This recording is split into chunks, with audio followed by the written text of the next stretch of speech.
Акыны чыкты, ал өткөндө келип Жеңиш байке көп айтышты. Ошол жигит чыгып калды. Ал жигит экөөбүз айтышканда менден 10 жаш улуу экен. Анан башында жакшырдады аябай. Сен ала тоодон ат артып келипсиң, мен аттан түшүп салам берем депчи. Сен аттан түшүп салам берсең, мен дагы сыйга сыр аякка бал дегендей ошондой алиге алайын деп экөөбүз жакшырдадык.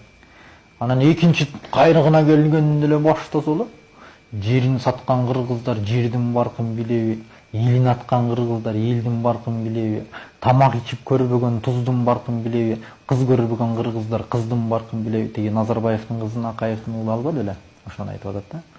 Ушуларды айтып келип, ошол маалда биздин борбордо 7 күн митинг болгон болчу. 2 ноябрда, 3 ноябрда 2 күн айтыш болду, а 2 ноябрда бизде митинг башталган. Жериңерден митинг пикет болуп атса, силер болсо биякта майрамдап кой, ырдап айтышып жүрөсүңөр деп мени ушинтип атат. Антип ырдаган сайын казактын элдери турат, сок талкала жайла депчи. Анан карасам элдин арасында бир да кыргыз көрүнбөйт да, мындайча айтканда. Өзүм ойлондум.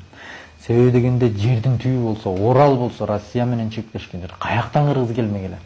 Анан деп анан мен мынтип жооп бердим. Үнүм каргылданып, аябай капа болуп, буйлагым келип, буулугуп кеттим да. Көзүмөн жаш айланып кетти анан.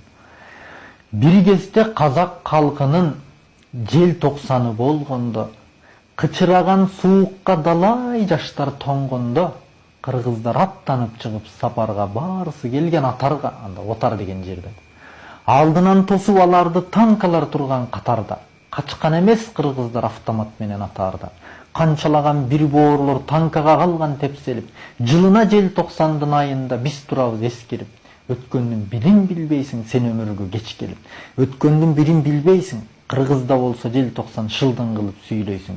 Биз аттанып чык делек, а сен эмне үчүн чыкпайсың? Жуурканыңды жамынып төшөгүңдө уктайсың деп урдусам.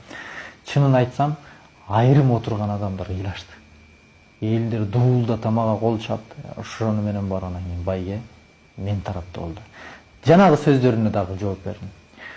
Кыз баркын билбейт кыргыз деп кордобоң элдин бардыгын, Акаев менен Назарбаевдин ычкырына байлаба бардык элдин тагдырын.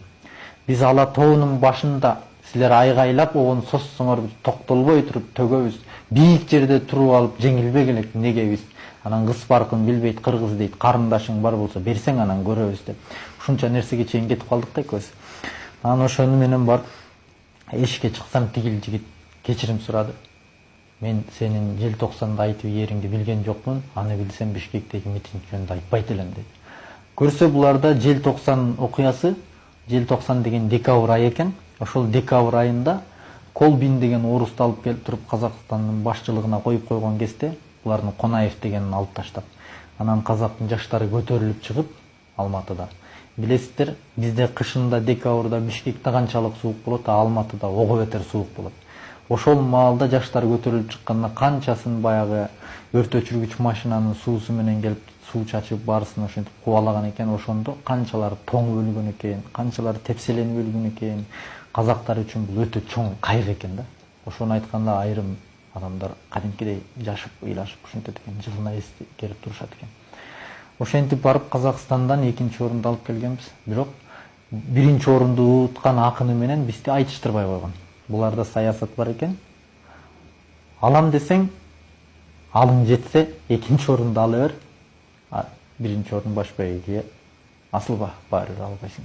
Ал биздики энчиленген орундар деп коет экен. Акыны чыкты, ал өткөндө келип Жеңиш байке көп айтышты. Ошол жигит чыгып калды.